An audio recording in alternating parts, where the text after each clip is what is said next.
welcome to Magic Gathering Strat. I'm Binkabi, and this will be another Tiny Leaders match for you. This is actually the finals of our last local tournament between myself to the left and my, I'm not sure, arch rival, arch nemesis, constant threat, whatever you want to call him, August. We are playing, I'm playing Yasova, and August is playing Chandra, and yeah, this will be a pretty interesting match, and the winner takes the tournament, so it's a lot on the line here. Our record before has been 1 victory for me and 1 draw, so pretty close. Hopefully I can extend that a bit here.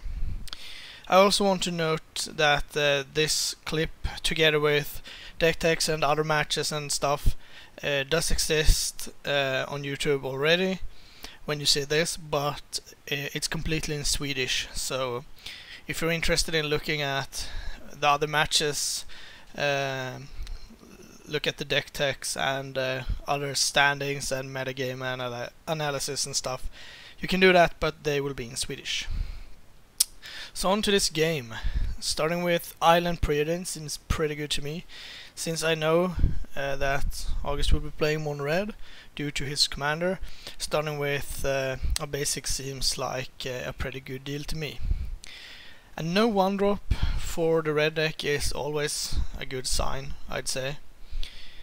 The Yasova deck I'm playing here,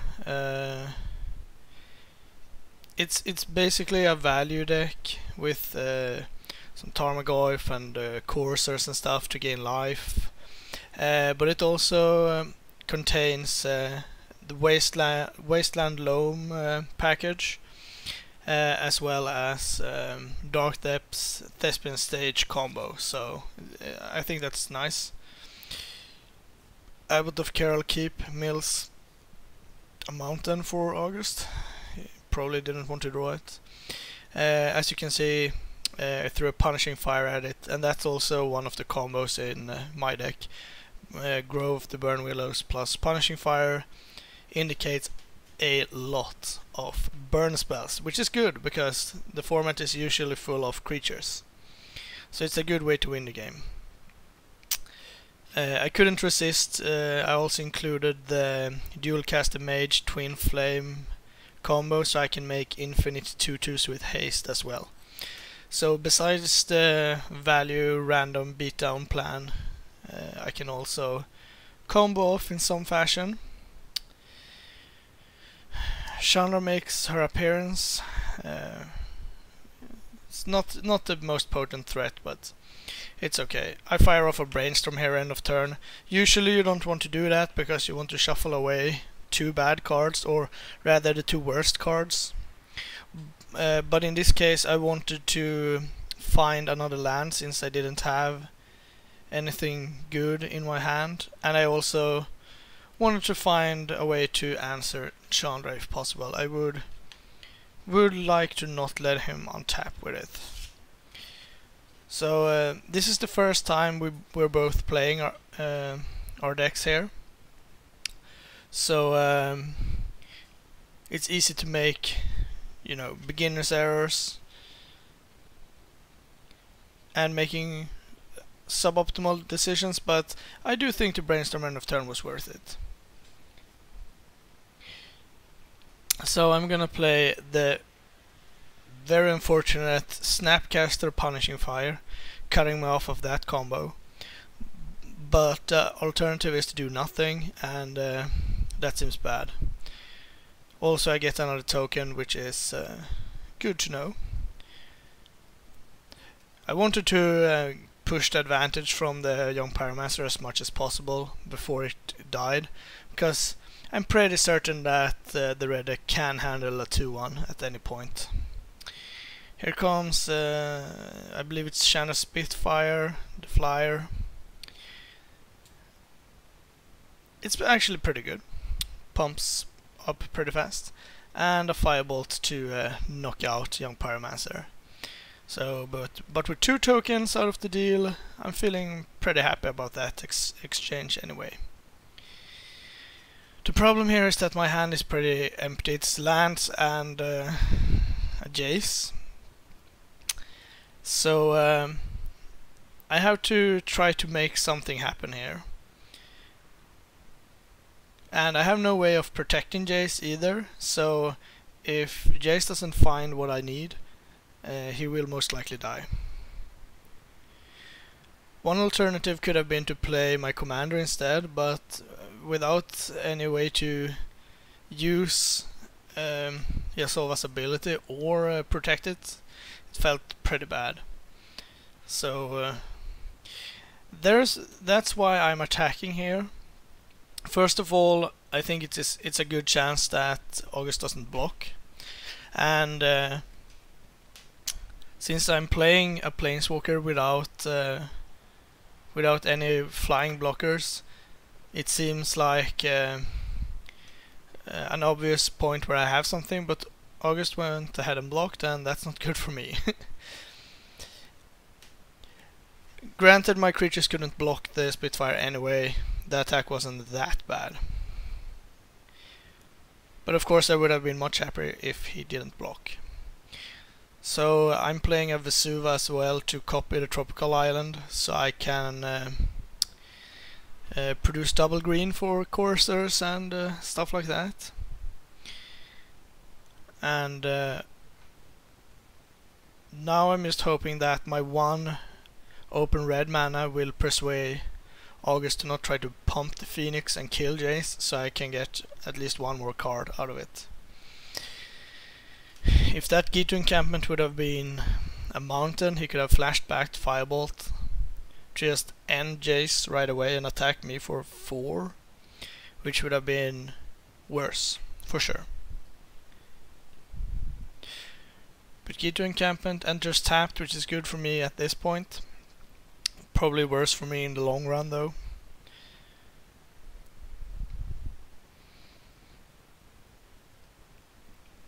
So Spitfire comes in for Jace, and I don't want to declare any blockers, and Jace falls down to 1, which I'm very happy with.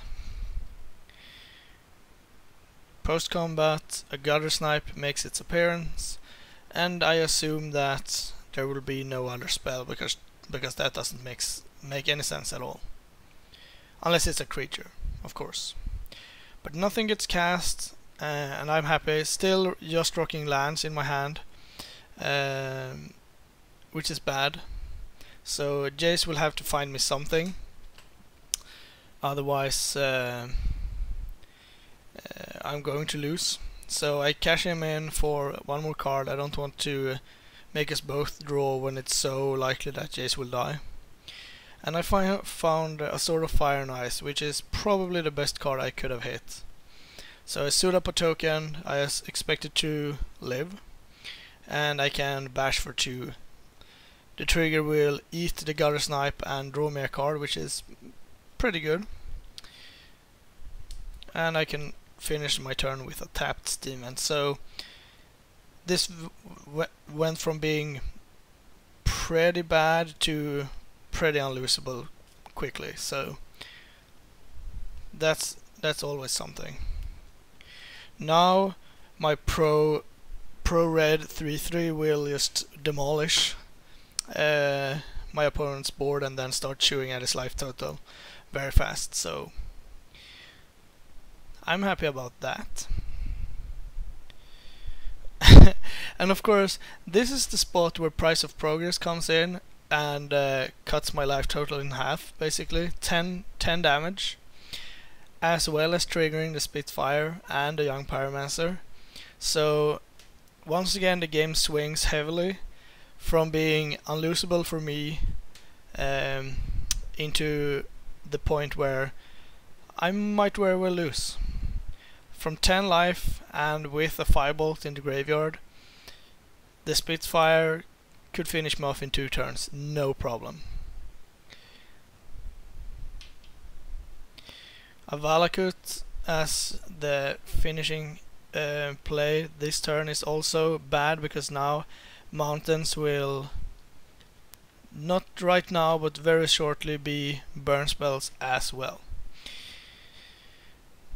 Anyway, I get to kill the Pyromancer for free with my sword trigger and draw yet another card, which is a mountain. Basics are nice, but price of progress has already been used, so all I can really do is suspend Ancestral Vision, and that's not what you want to be doing. The good thing is though that I can play my commander now to have another blocker, and also just the threat of activating it is pretty good. It's kind of a tell that I didn't play it post-combat, or pre-combat I mean, since I do have the 3 mana required to use it. But I do have a flying blocker with flash that I would like to try to block the Spitfire with. And of course this could end the game or be a trade. If I flash it in and August has, for example, Searing Blood or Searing Blaze with a landfall trigger, I'm more or less dead. It's 7 damage to me. So I really hope that that's not the case.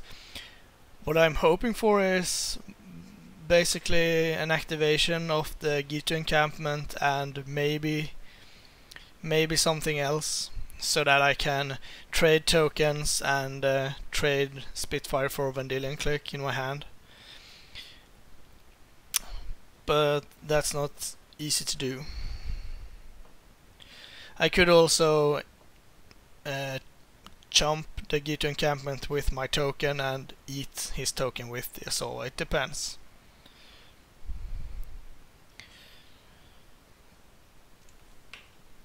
Nonetheless, this is a big turn where stuff needs to go right for my opponent to wrap up the game, and all I want to do is basically survive one more turn. The Ancestral Vision, I could probably have kept it in hand because it's so unlikely that I will get to resolve it, but since Brainstorm is already gone, I might as well.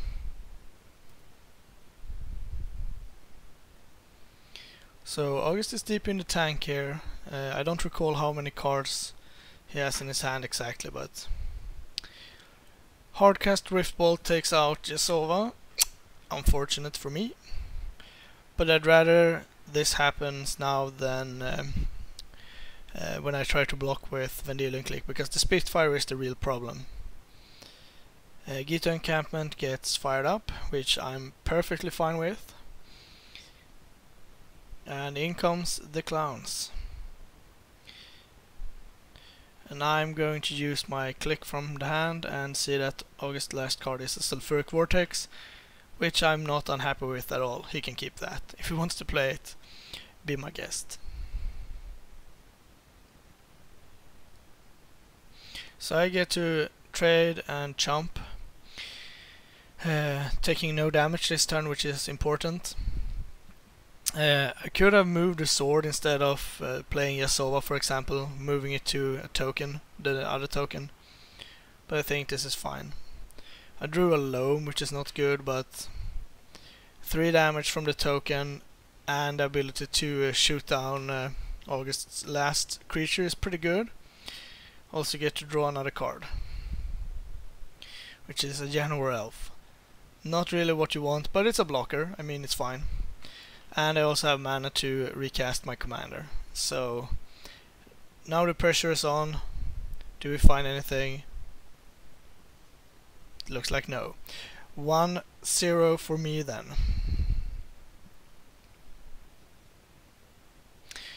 Okay, time for the second game. I'm up 1. Gonna be on the draw here. Keeping a very risky hand of a tapped land and a Birds of Paradise, but the rest of the cards in my hand are so good in the matchup that I think the gamble is decent. The bad part about it is that if I don't find a second land, it's so obvious that that I'm depending on my Birds of Paradise, that it's most likely going to die. And I failed to find a land, so I'm case to play my birds and pass. August seems very happy about this. I'm not sure why. And I'm ready to bet money on that my Birds of Paradise is not long for this world. Mountain comes down, that should indicate the Searing Blaze, most likely. And it is. So 3 to me, kill my birds, which is very important, and make a token. Good deal for 2 mana. So I'm rapidly losing life. Also a relic to stop my graveyard shenanigans. And I did not find a land this turn either, so I'm gonna go for the old classic super good play of crop rotating my only land into another land just to fix the colors.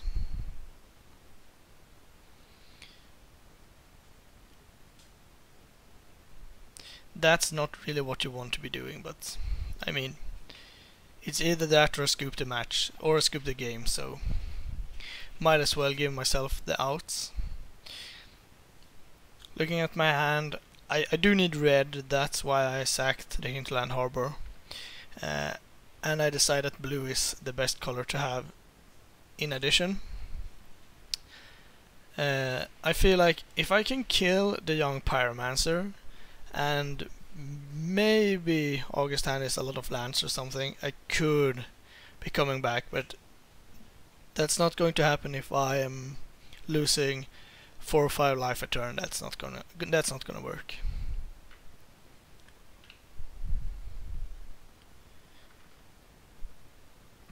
So in for 1 with the token, that's more like it. It doesn't cost me a whole lot.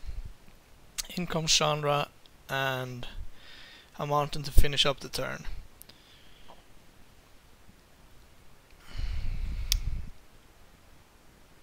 Unfortunately, I did not find a land, so I have to do another good play, which is repeal a token just to draw a card.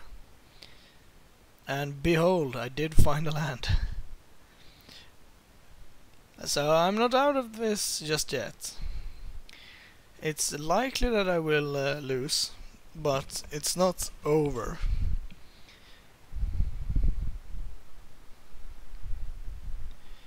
The bad thing is, if Chandra would flip, it will make this really hard. And a free attack for 2 means that any red spell flips her. So unless August hand is only lands or colorless spells, which is highly unlikely, she will flip.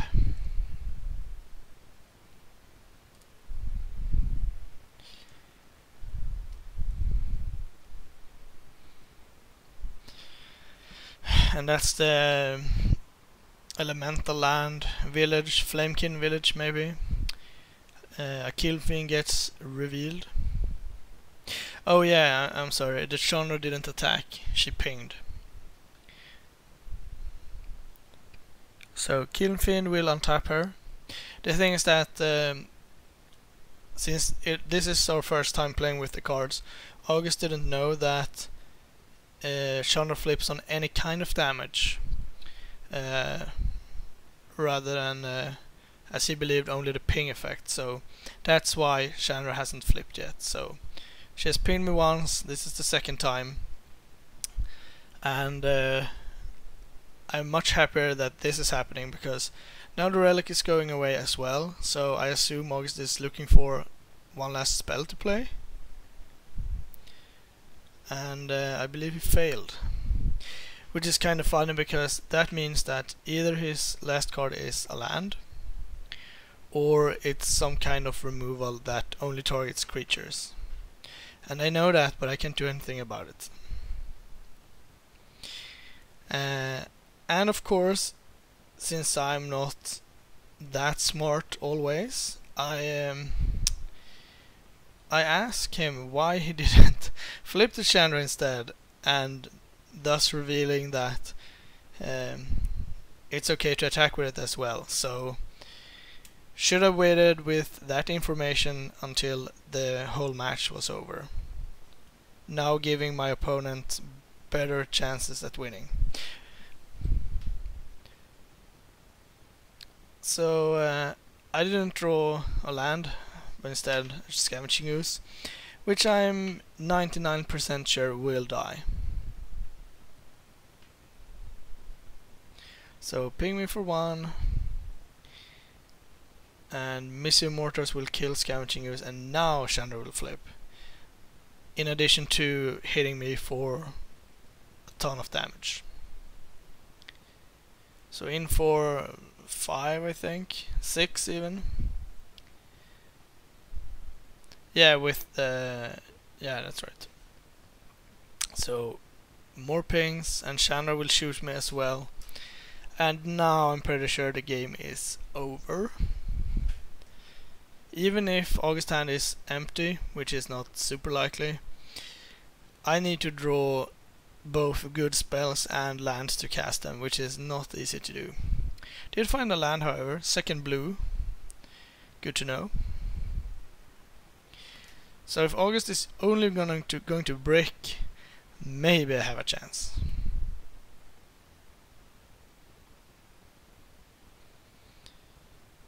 And of course that's very unlikely.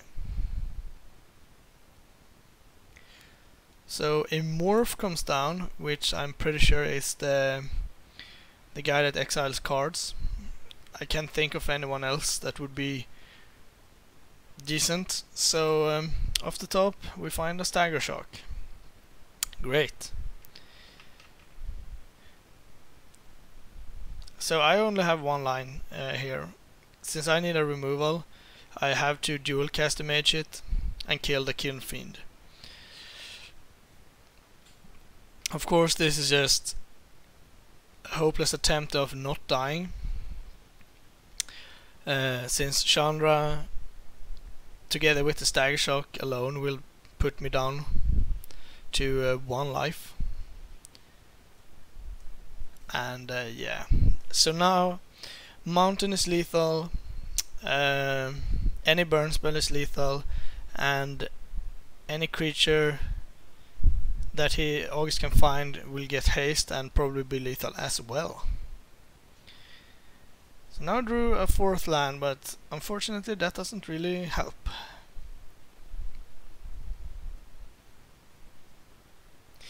Even if I were able to handle everything and without dying, I would be at 1 with an active Valakut in play.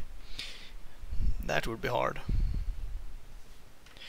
I decided to not show any of my additional sideboard cards, because there's no point in doing so.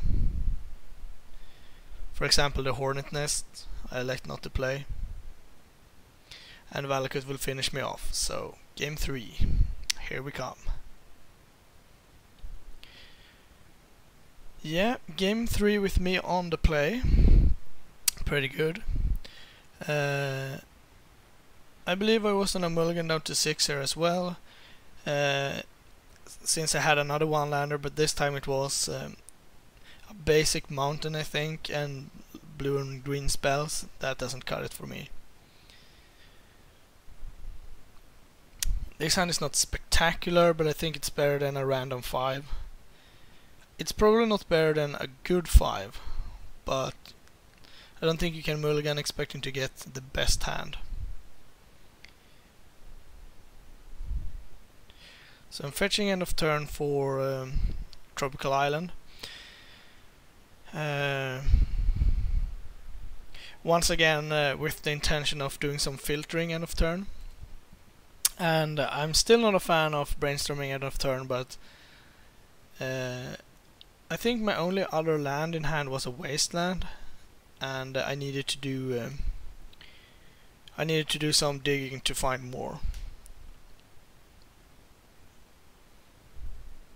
So basically it doesn't matter what I put back, it's just the brainstorm is just a glorified cantrip at this point.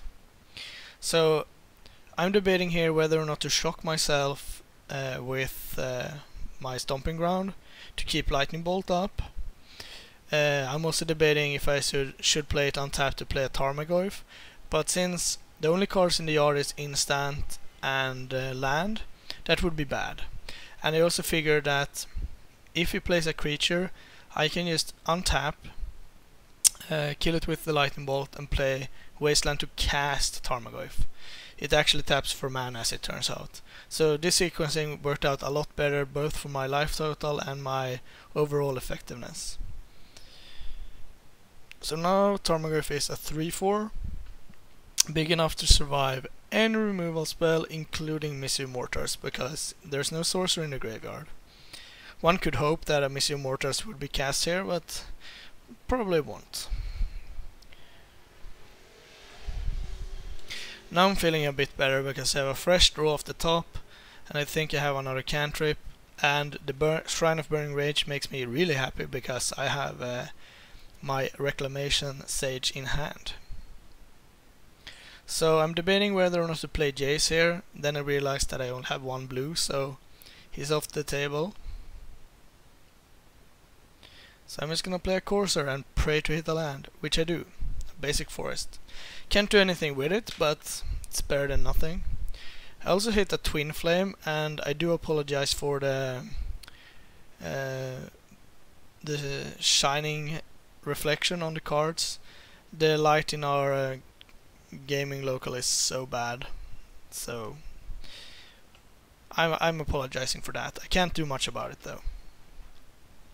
So now I'm feeling pretty good. I have an active Courser in play, I have a Tarmogoyf that is pretty big and beating down, and I do have an answer for that Shrine, which I'm pretty sure will be my opponent's best rote victory, and if I can stomp that plan, that's so good for me. I don't want to just throw out the Sage right now though, when I have better plays to do.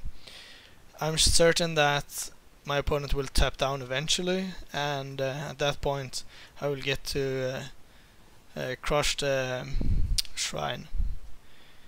Here a Swift Spear comes down and enters the red zone, and I have no intention of blocking that. Any bolt kills my Courser and makes the Swift Spear survive. Yes, I do save a bit of damage, but that's so not worth it. However, if my opponent doesn't have a bolt, it's better to block, obviously. But since I was at 25, I might as well take one.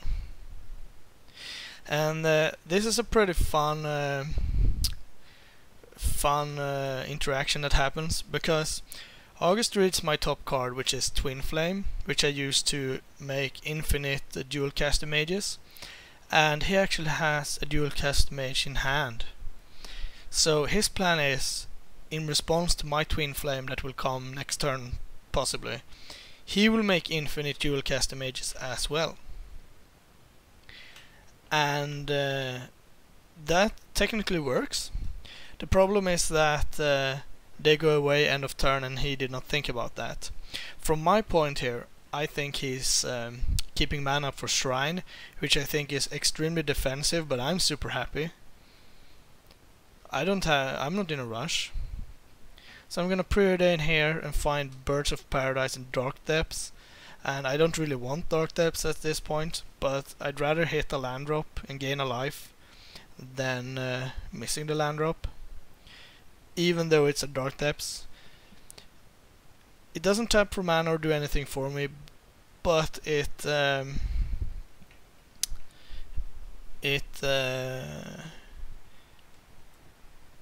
gains me life and makes it possible for me to draw a Thespian Stage.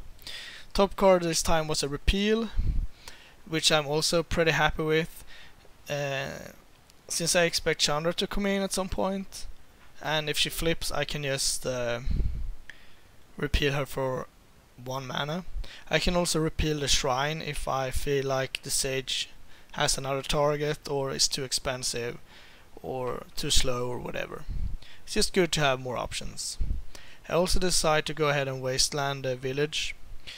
I do use the mana, and I don't think my opponent needs it as much, but I'd rather burn off the the haste aspect if possible.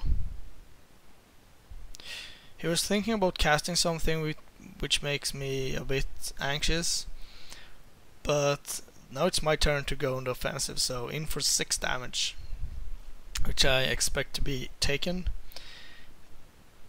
And end of turn we see that a Magmate was the plan, and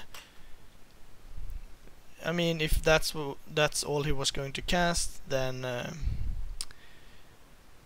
he did not need to float any mana or do anything in response. And of course this makes me happy that I didn't block with the Corsair, because I would have traded Corsair for Magmate. Not a good trade from my part. The bad part for me here is that I can't use my mana efficiently. I'm just burning 2 mana right now if I can't do anything. And Yasova is not in play, that's what we established there. But I'm at 23, I'm having a good squad, and I'm having an answer to the shrine. All of this added together makes my position in this game pretty good. So we will see what my opponent can conjure up this turn. The shrine, as I said, is probably the best card to have in this position. I mean, let's say we get a stagger shock and maybe a lightning bolt. That together is 7 damage, would put me down to 16, but it also puts a lot of counters on the shrine, making me almost dead. So here Chandra comes in, and I believe we missed a counter on the shrine. Not that it would matter because I have the Sage, but good to know. So I'm drawing Repeal, and I'm finding Sulphur Falls on top. Very happy about that, gaining a life and drawing an extra card. Hornet Nest on top, I think. Now, so I got access to 4 mana, and I would like to use them all if possible. But I think this is time to Sage it up. Yeah, so I'm gonna Sage the shrine, which makes August very unhappy, and he proclaims that that's probably game. Not entirely true, but I do agree that losing the shrine here is very unfortunate. Also grows my Tarmogoyf, good to know. I'm also able to keep a blue up because of Chandra. I expect it to flip next turn, and then being able to repeal it is actually a very good value. So Goyf tramples in for a big chunk of damage. And if you can get the red deck to be defensive, that's a very good sign for you. So I don't think there is any other good target for repeal for 0 right now. We will see though, it could be a token of some kind. It's not unheard of. But at this point I'm just very happy with my position. I have my good cards in play, I'm beating down, which is probably the most important aspect of facing a red burn deck, or red aggressive deck I should say. If you're sitting there trying to defend yourself, you're going to lose eventually. That's why it's so important to get the beats on as soon as you can. You not only do you have to defend yourself with like counter spells or gaining life, you do have to present a clock. Otherwise every card you just trade 1 for 1 and eventually they will burn you out. So Goyf is one of the most important cards in the matchup, since it's so big and beats down so hard.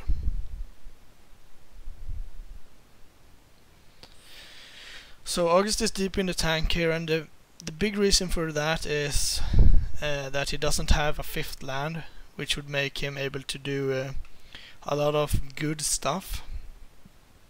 And of course from my point of view that's good. I don't know about it yet, but I do understand that he has something. Otherwise he wouldn't be in the tank. Unless he's considering scooping, but That seems very hard to believe.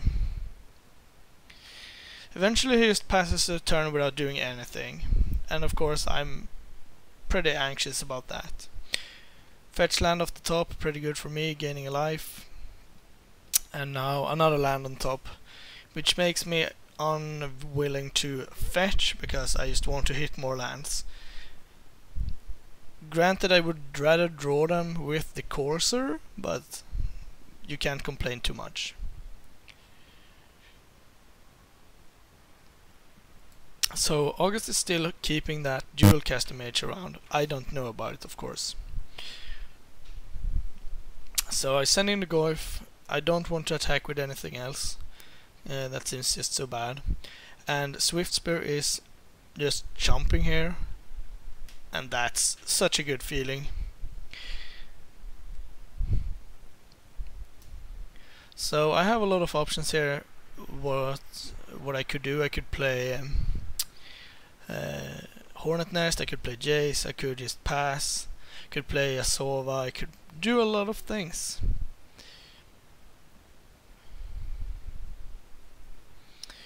I do decide to go with the alternate way, which is adding a Planeswalker to the board. Now my opponent has creatures, Planeswalker and me to worry about, which is always good to spread it. Scalding Tarn to my grip and Snapcaster on top. And Snapcaster is nice. The bad thing is that I can no longer repeal without shuffling the Snapcaster away. So August is thinking about doing something end of turn, but decides to just ping me for one and untap. However, he did find his 5th land, and now it's time for firework.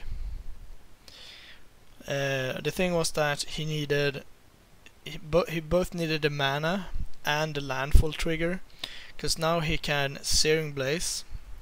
It targets me and my Tarmogoyf, so I assume something else is coming too. Maybe Searing Blood or Lightning Bolt or what have you. Also in response to the Chandra trigger, he pings me for one, so it will untap again. And I'm pretty certain that Chandra will flip at this point. We're doing a bit of shortcutting here as well, so it's hard to explain exactly, but Dual Caster comes in, copies Searing Blaze and targets me and Goif, but this one redirects its damage to Jace. So when all is said and done, I will take a lot of damage, lose Jace, lose Goif, and Chandra will flip. So if that's not a big turn, I'm not sure what is. So we're just trying to straight this out so I know how much life I will lose and stuff like that.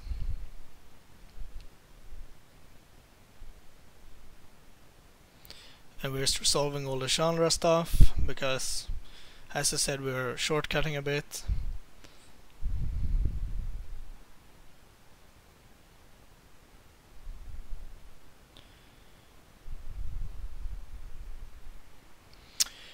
And when all is said and done, August has a flip Chandra and a dual caster mage versus Courser and Sage. Of course, I want him to just ping me with the Chandra. It's a lot better. But he goes ahead and kills my Sage. Since I was going to repeal it, I just wanted him to not get a lot of value from it, but what can you do?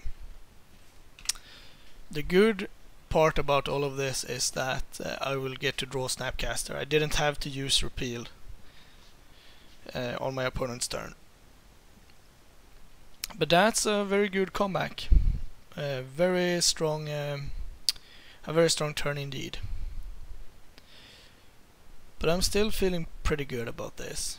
Hitting a Grove, playing it from the top, gaining a life, and then a Thespian stage. So I can't play that with the Courser obviously, but I do want to draw it so I can activate and use its ability to make a Marit Lage token. Time is beginning to be a factor. We have been playing for quite some time, and I need to finish this game up, or at least not lose it. But I'd rather win it if I can. So I'm thinking about how I should use this turn to its fullest potential, and I decide to just repeal Chandra so I can draw the Thespian stage. Because as I said, I want to be able to make a 2020 flying. So now I can keep Snapcaster up, or I can play my commander. I can do a lot of stuff.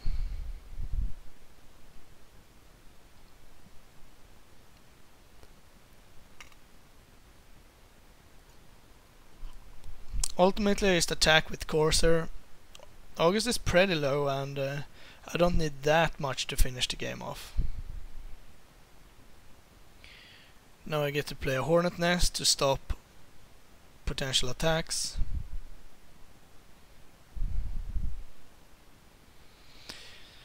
And now August needs something good. Indeed he does. He's debating a bit whether or not to attack into my Hornet Nest or not. It is a pretty big decision whether you want to give me the tokens or not. So this is that Megamorph dude that exiles a card, and it hits a mountain. Since August hasn't played a land, that's pretty good. Not as good as a good spell, but with just 1 mana it's unlikely that he could have played it. So the cards are doing what they're supposed to do.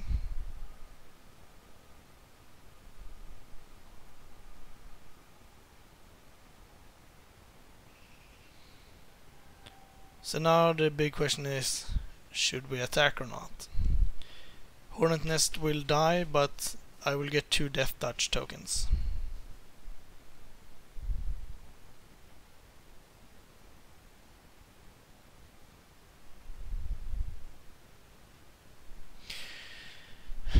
In the end, I just get to take my next turn, draw a Ponder.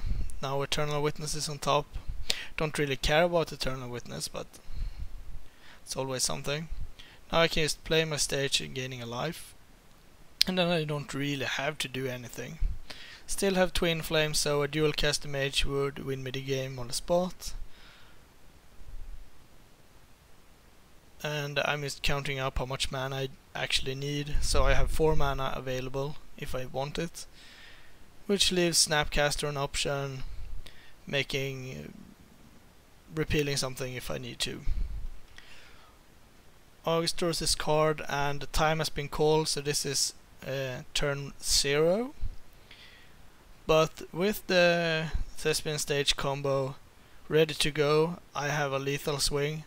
So August proclaims that either he wins this turn or he will lose. That's the 2 options. I would prefer it to be the latter, but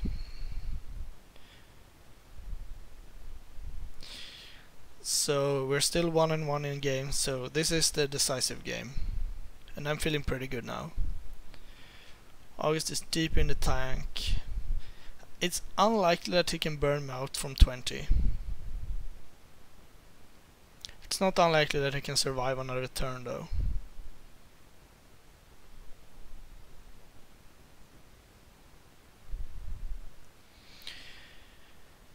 So considering his options, August eventually realizes that